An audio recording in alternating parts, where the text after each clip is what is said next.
Socorro, Lula, socorro! Logo eles, supremos, que não tem medo de nada. É uma comédia diplomática. Gente, eles estão totalmente perdidos agora, então imagina quando vier a punição.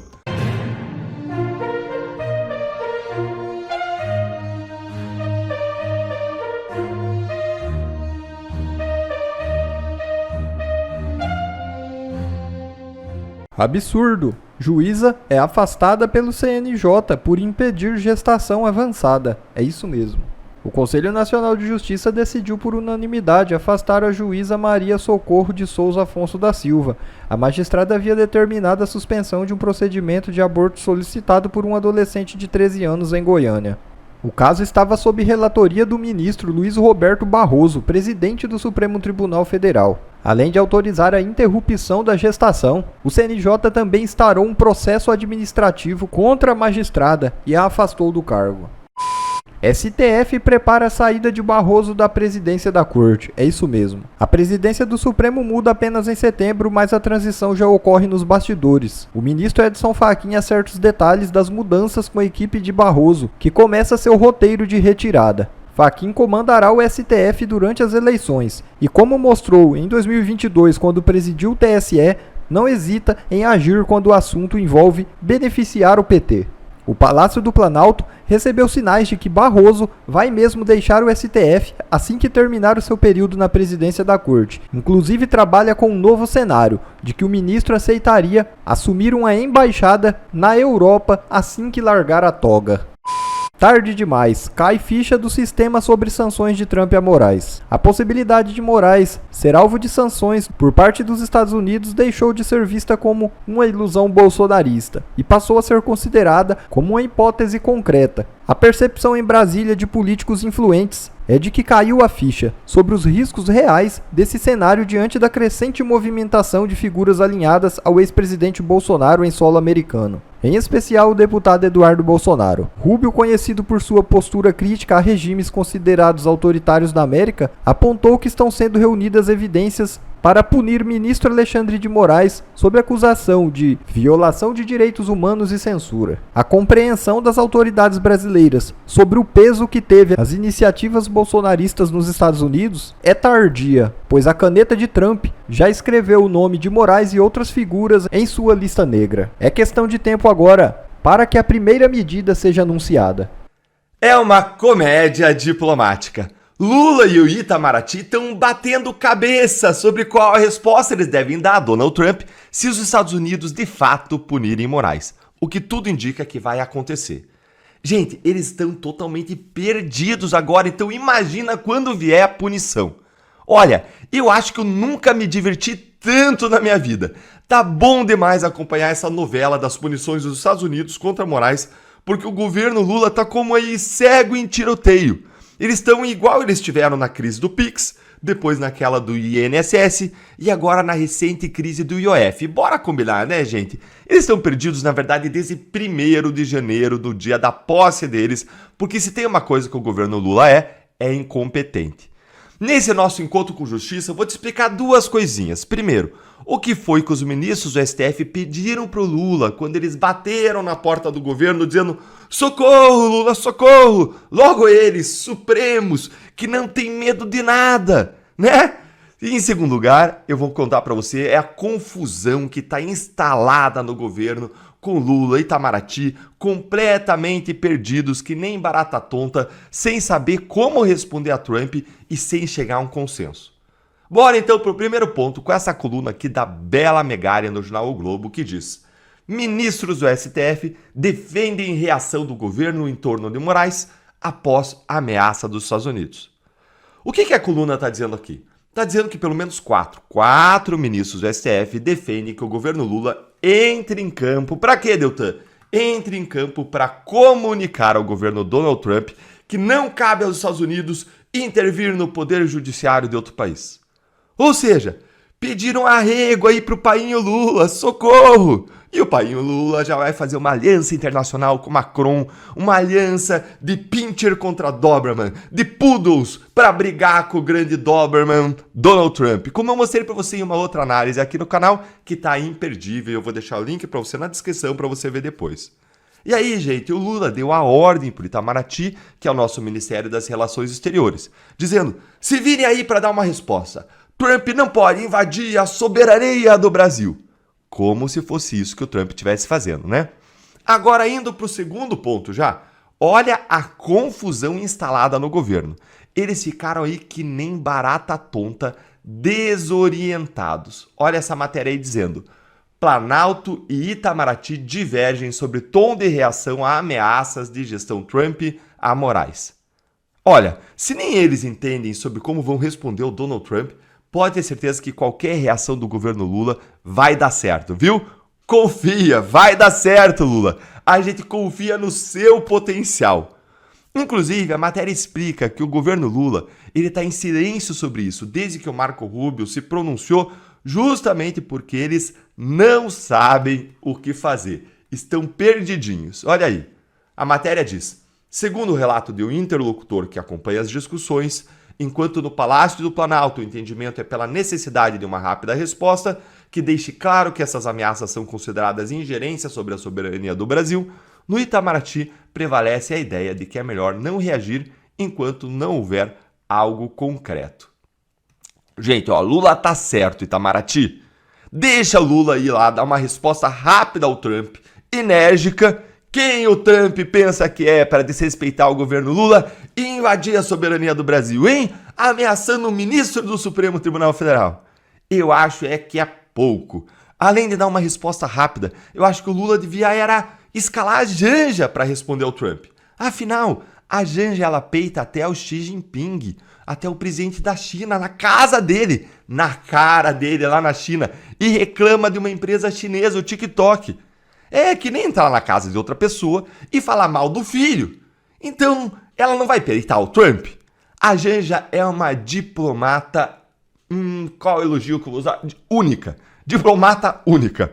A gente podia até dar um novo significado para a palavra diplomata, que mata a diplomacia, né? Com toda a sua humildade, vestindo aí uma bolsa Celine francesa de R$ 21.400, uma bolsinha humilde como essa que você está vendo aí na tela, ela vai mandar um fuck you Donald Trump, não é? Afinal, quem é o Trump na fila do pão perto da Janja, né, minha gente? Depois que ela mandou o fuck you Elon Musk, é coerente ela mandar um fuck you Donald Trump. E tem que ser muito humilde mesmo. E deixa eu fazer um parênteses rápido aqui sobre a humildade da Janja, porque isso, olha, toca o meu coração. Porque a burguesia, que é metida, gente, ela tem que ser combatida, como disse o Lula. Como disse o Lula, a burguesia, ela ostenta um padrão de vida acima do necessário, não é? Realmente, gente, a burguesia, ela precisa de uma coisa, sei lá, uma gravata. E o que ela faz? A burguesia vai e entra numa loja Zegma. Uma loja Zegma, uma das mais caras que tem. Afinal de contas, gente, o que é uma gravatinha aí de R$ 1.093, né? Ninguém é de ferro. E é importante também usar tênis aí que custam R$ 2.000, R$ 10.000. Se você vai, por exemplo, numa viagem para o Japão. Cara, você tem que cuidar bem dos teus pés, né? Tem que cuidar bem dos pés. O que é aí usar um calçadinho preto aí de R$ 10.000 no pé de um senhor? O que é uma senhora aí usando um calçadinho aí de R$ 2.700, né? Mas tudo isso é para ficar bem elegante, gente. Elegantíssima, elegantérrima. Elegantérrima tanto quanto a toalha de mesa da minha avó. Então, vai lá, Lula. Coloca a Janja humildade para responder ao Trump, porque ela já provou ser uma pessoa muito inteligente, de muito bom senso, de muito bom gosto. Desculpa, gente. De muito bom gosto, com muita classe, como ela mesmo disse, né? Que pessoa de bom senso e que não vai se calar, que não vai respeitar protocolo nenhum, que não vai respeitar bom senso, bom gosto, que não tem protocolo mesmo, não tem nem boa educação que faça ela se calar na defesa do que ela acredita. Vai lá, Janja, feminista, mulher empoderada, confiamos em você para dar essa resposta pro Trump. Ó, se você que tá aqui concorda comigo que o Lula devia escalar a Janja para responder ao Trump, então senta o dedo com força no like e olha aqui a avaliação do Itamaraty, que vale a pena. Dá uma olhadinha aí, confere comigo aqui que eu vou achar com você. Peraí. A avaliação da área diplomática, vamos achar. Opa, puxei a matéria errada, vamos olhar aqui, ó. A avaliação, agora sim, a avaliação da área diplomática é que não vale a pena entrar justamente no embate midiático que a oposição ao governo, capitaneada pelo deputado licenciado Eduardo Bolsonaro, filho do ex-presidente Jair Bolsonaro, tenta incitar. Ou seja, os diplomatas vão dizer assim, ó, não entra na onda do Eduardo Bolsonaro, não vai lá brigar com eles, não entra na internet, mas ó, Lula, eu quero te dizer uma coisa, sinceramente, ó, do coração, não ouça o Itamaraty não, segue o seu coração, Lula, escala a Janja para responder ao Trump, já viu que ela tá com tudo, e leva a briga para as redes sociais, que é onde você, o PT, a esquerda, mais brilham. Vai dar certo, não vai ter para ninguém nas redes sociais, vocês vão detonar com o Trump, não vão deixar pedra sobre pedra, vão detonar a direita, Eduardo Bolsonaro. E olha, gente, para fechar nessa briga entre o Lula e o Itamaraty, para decidir o que fazer, eu torço é pela briga. E de um jeito ou de outro, você sabe que eu vou estar aqui pronto para trazer análises quentinhas como essa para deixar você bem informado e, se for possível, bem humorado, com um sorriso no rosto, se divertindo e entretido com essa verdadeira novela que o STF e o governo Lula estão vivendo. E agora eu quero ouvir a sua opinião. Qual é a resposta que vai prevalecer nessa história, hein? A de Lula ou a do Itamaraty? A de Lula que quer bater cabeça aí e enfrentar o Trump ou a do Itamaraty que quer, espera, vamos ver o que vai acontecer. Conta aí pra mim nos comentários. Há quanto tempo nós estamos tentando avisar o pessoal da imprensa que nos odeia, que apoia todas as decisões do Alexandre de Moraes e essa censura desenfreada que virou o Brasil? Há quanto tempo a gente está tentando avisar eles, olha, agora é conosco, mais cedo ou mais tarde eles vão para cima de vocês. Mas bêbados no ódio contra o Bolsonaro e a direita e os conservadores, eles estão batendo palmas para todas as atrocidades cometidas pelo Alexandre de Moraes, certo? Essas ações que o Alexandre de Moraes comete criam uma repercussão em todos os tribunais do Brasil, abre precedentes para que qualquer juiz possa decidir censurar ou punir alguém por opinião ou por fazer jornalismo. Bom, as coisas começaram a mudar, acho que muita gente da imprensa está entendendo o dragão que eles criaram e agora a fome deles não é só pela direita, é também pelo próprio jornalismo. Quando? Primeiro, houve uma censura por Felipe Martins, né? A Folha de São Paulo não pôde entrevistar Felipe Martins. Depois, Cruzoé censurada porque tinha uma matéria lá que mostrava que o Dias Toffoli foi citado na delação. Aí depois uma decisão do STF que o jornal, a rádio, a televisão pode ser punido pelas falas do entrevistado. Então, se o jornalista está entrevistando alguém, essa pessoa fala algo que o STF não gosta, que basicamente é qualquer coisa que seja verdade, essa empresa poderá ser punida. E várias outras decisões que não compensa listar agora. Mas aconteceu uma que foi mais um desses casos que a imprensa está começando a perceber a merda que eles fizeram. Essa senhora, Rosane Oliveira, uma jornalista notoriamente conhecida de esquerda, com viés esquerdista, no jornal Gazeta Zero Hora, o jornal Zero Hora, isso mesmo. Bom, ela fez uma matéria há algum tempo atrás, e uma matéria até boa, porque ela falava dos salários dos juízes. E ela fez um artigo usando um conteúdo dado que é público, qualquer um pode pegar, e ela mostrou que teve uma juíza no Rio Grande do Sul, né, que recebeu mais de 600 mil reais em um mês. Preste bastante atenção no que eu estou falando.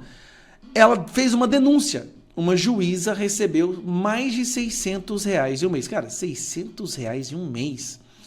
Como que pode, se nós temos teto, né? Só que o problema é que ela também é uma pessoa que já se posicionou sempre como sendo de esquerda. Olha, pode vir com seus tacapes virtuais, defensores e defensoras da liberdade de expressão que não aceitam ser contrariados e apelam para a escatologia. Opinião, Musk, o reizinho que se acha acima da lei, desafia as autoridades brasileiras. Aqui ela estava explicitamente defendendo a censura do Moraes contra o Elon Musk. Mais uma. A decisão judicial não é censura. Simplesmente a justiça está mandando o vereador retirar uma publicação mentirosa, fake news, entendeu? Defendendo mais uma vez a censura. Aí, o que acontece? Colunista e jornal são condenados a pagar 600 mil por matéria sobre remuneração de desembargadora. Iris Medeiros Nogueira, ex-presidente do Tribunal de Justiça do Rio Grande do Sul, move ação por danos morais contra a jornalista Rosane Oliveira. Rosane Oliveira, gente, só para você não esquecer, é essa pessoa aqui, ó, tá bom? Que defendeu a censura do Alexandre de Moraes. É a Rosane Oliveira. A colunista da política e o jornal Zero Hora, do grupo RBS, sentença afirma que as reportagens associaram a magistrada a suposto privilégio imoral e injustificado, usando dados públicos. A desembargadora realmente havia recebido mais de 600 mil reais em um mês. O que acontece? A Agência Nacional de Jornalismo se solidariza com o colunista e jornal, condenados por revelarem salário de desembargadora. Eles fizeram um trabalho deles. Eles fizeram uma matéria falando do salário de uma desembargadora que foi mais de... Tá aqui, ó, 662 mil reais, gente. Para essa desembargadora aqui, ó.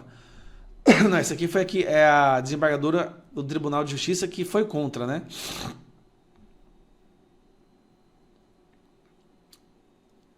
Ah, essa aqui foi a que recebeu o salário mesmo. A última coisa que ela quer é que o rosto dela seja divulgado por aí, eu garanto para vocês, tá? Por pagar 600 mil, a desembargadora Iris, aqui ó, essa daqui ó, ela recebeu em um mês 662 mil reais, tá? O que acontece? Por que esse vídeo aqui é importante? Isso é uma sequência, é uma consequência das ações tomadas por Alexandre de Moraes, que essa própria jornalista bateu palma. Ações de censura, perseguição inclusive a jornalistas, abriu-se uma caixa de Pandora e agora jornalistas de esquerda estão sendo punidos. Nós estamos desde 2019 tentando avisar, olha, o que vocês estão fazendo agora é porque é contra nós, vocês estão aceitando. Mas mais cedo ou mais tarde o alvo muda. E nem sequer acabou com a direita, já está mudando para a esquerda. Hoje você não pode publicar um dado público, o dado é público, é isso que é interessante. Essa desembargadora recebeu mais 600 mil reais e o dado é público. E publicar esse dado pode ser uma punição de 600 mil reais.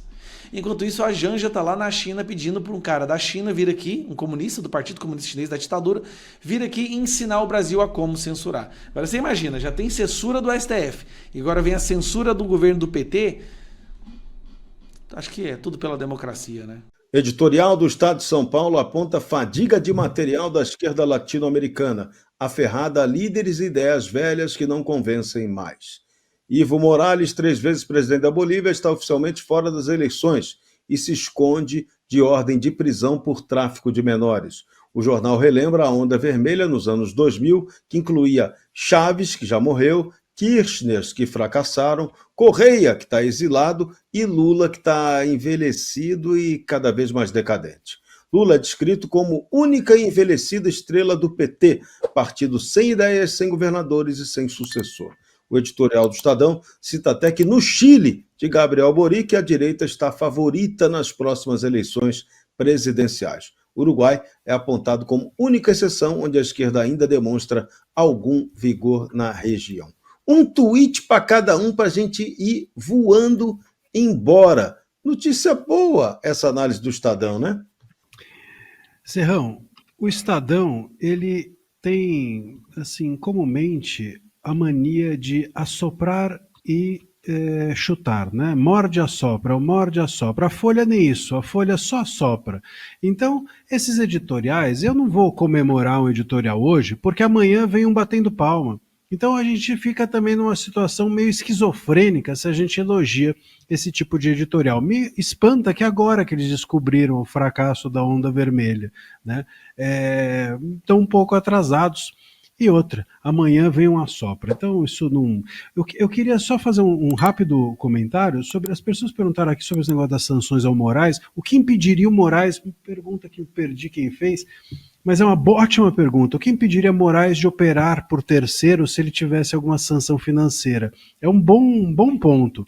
E eu vou dizer uma coisa. O Moraes provavelmente, se tiver uma sanção financeira, eu acredito que ele vai ter um belo de um cartão corporativo ali do STF para resolver essa questão. Ou como eu disse há pouco também no Oeste Sem Filtro, vai ter que pedir dinheiro para a mamãe. Eu concordo que a onda vermelha está no fim, mas fiquem atentos com a onda melancia e a onda sapatênis, porque ela acaba ocupando o lugar da onda vermelha. E, de fato, eles não têm renovação. Os conservadores, sim. Fiquem atentos. E essas ondas picaretas podem ser tsunâmicas. O secretário de Estado, Marco Rubio, anunciou sanções contra 3 juízes e um promotor de Cuba. Cuba, também por violações de direitos humanos. A medida responde especificamente à detenção arbitrária de Luiz Robles Elizistagui, cidadão cubano preso injustamente pelo regime que herdaram da família Castro. Autoridades sancionadas estão proibidas de entrar em território americano como consequência direta de suas ações repressivas. Rubio declara que autoridades do regime cubano que cometem violações estão sob notificação dos Estados Unidos. A ação demonstra a continuidade da linha dura americana contra a ditadura cubana sob o governo Trump. A medida serve como aviso global de que os Estados Unidos continuarão monitorando e respondendo a violações de direitos humanos. Para a gente ir embora com essa, Davi Ágape. Pelo menos lá em Cuba, não se sabe se as esposas dos magistrados têm grandes negócios com escritórios de advocacia. Lá talvez não tenha esse dinheiro, vai, dinheiro vem para cá, para lá, né? Cuba é paupérrima. Bom, pessoal, esse foi mais um vídeo. Eu espero que vocês tenham gostado. Se vocês gostaram, deixa o like aqui para fortalecer nosso canal. Logo eu volto trazendo mais informações da política para vocês. Um forte abraço, fiquem todos com Deus e até a próxima.